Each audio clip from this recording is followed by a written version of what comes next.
National Herald money laundering కేసులో ఢిల్లీలోని Rouse avenue కోర్టులో ఈడీ ఛార్జ్షీట్ దాఖలు చేసింది. ఈ ఛార్జ్షీట్లో కాంగ్రెస్ ఎంపీలు రాహుల్ గాంధీ, సోనియా గాంధీ పేర్లు ఉన్నాయి. కాంగ్రెస్ ఓవర్సీస్ చీఫ్ శామ్ పిట్రోడా, సుమన్ దూబేలతో పాటు ఈ కేసుతో సంబంధం ఉన్న సంస్థలు మరికొంత పేర్లు కూడా చేర్చారు. గాంధీ కుటుంబంపై ఇది తొలి ఛార్జ్షీట్. ఈ కేసులో ఏప్రిల్ 25న కోర్టు విచారణకు చేపట్టబోతోంది. మనీ లాండరింగ్ నిరోధక చట్టం 2002లోని సెక్షన్ 44, 45, సెక్షన్ 3, 4, సెక్షన్ 70 కింద నేరానికి పాల్పడినందుకు ప్రాసిక్యూషన్ ఫిర్యాదును ఈడీ దాఖలు చేసింది.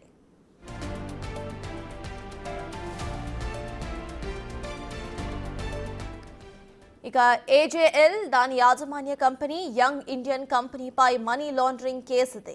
నేషనల్ హెరాల్డ్ కేసుగా ప్రచారంలో ఉంది. నేషనల్ హెరాల్డ్ ప్రతీకకు పబ్లిషర్స్ గా ఏజేఎల్ ఉండగా యంగ్ ఇండియాలో కాంగ్రెస్ అగ్రనేతలు సోనియా గాంధీ, రాహుల్ గాంధీకి 38% చొప్పున మెజారిటీ షేర్స్ ఉన్నాయి.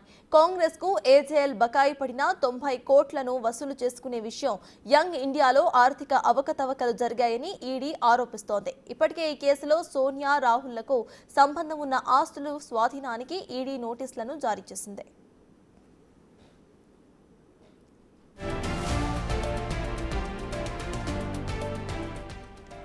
అయితే రాజకీయ కుట్రతోనే ఛార్జ్షీట్లో రాహుల్, సోనియా పేర్లు చేర్చారంటూ మండిపడ్డారు కాంగ్రెస్ ఎంపీ చామల కిరణ్ కుమార్ రెడ్డి. ప్రతిపక్షాలను వేధించడానికే కేంద్ర దర్యాప్తు సంస్థలను ఉపయోగిస్తున్నారని అన్నారు.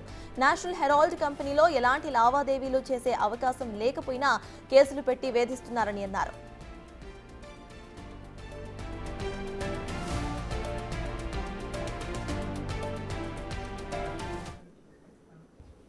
ఈరోజు ఈడీ నేషనల్ హెరాల్డ్ కేసులో సోనియా గాంధీ గారిని, రాహుల్ గాంధీ గారి పేర్లను ఛార్జ్షీట్లో రాయడం జరిగింది. ముఖ్యంగా ఈ నేషనల్ హెరాల్డ్ కేసు ఏంటంటే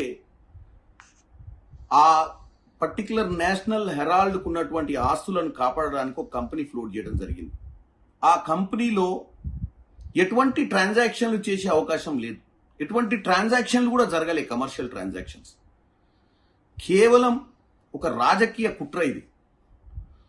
ఈరోజు సోనియా గాంధీ గారి పేరు, రాహుల్ గాంధీ గారి పేరు పెట్టి కాంగ్రెస్ పార్టీ నాయకత్వాన్ని బలహీనపరిచే విధంగానే దీన్ని చూడాలి తప్ప దీంట్లో వాస్తవంగా ఏమైనా ట్రాన్సాక్షన్లు జరిగి ఏమైనా అవకతవకలు జరిగితే వారి పేర్లు కానీ ఇంకా మిగతా వాళ్ళ పేర్లు కానీ ఈ ఛార్జ్షీట్లో చేయడాన్ని మనం న్యాయపరంగా చూడొచ్చు. కానీ కేవలం ఈరోజు ప్రజాస్వామ్యంలో అధికారం ఉన్నవారు అధికారాన్ని చెలాయించడానికే ఇటువంటి కేసులు పెడితే మరి ప్రజాస్వామ్యం ఈరోజు డాక్టర్ బాబాసాహెబ్ అంబేద్కర్ గారు 134వ జయంతి చేసుకున్నాం. ఈ ప్రజాస్వామ్యంలో మరి ఈ యొక్క ఏజెన్సీలు వారు చేసే ఎంక్వైరీలో కూడా పారదర్శకంగా ఉండి ముందుకు తీసుకోవాలని కోరుకుంటున్నాను. ఈరోజు ఈడీ నేషనల్ హెరాల్డ్ కేసులో సోనియా గాంధీ గారిని, రాహుల్ గాంధీ గారి పేర్లను ఛార్జ్షీట్లో రాయడం జరిగింది. ముఖ్యంగా ఈ నేషనల్ హెరాల్డ్ కేసు ఏంటంటే ఆ పర్టికులర్ నేషనల్ హెరాల్డ్కు ఉన్నటువంటి ఆస్తులను కాపాడడానికి ఒక కంపెనీ ఫ్లోట్ చేయడం జరిగింది. ఆ కంపెనీ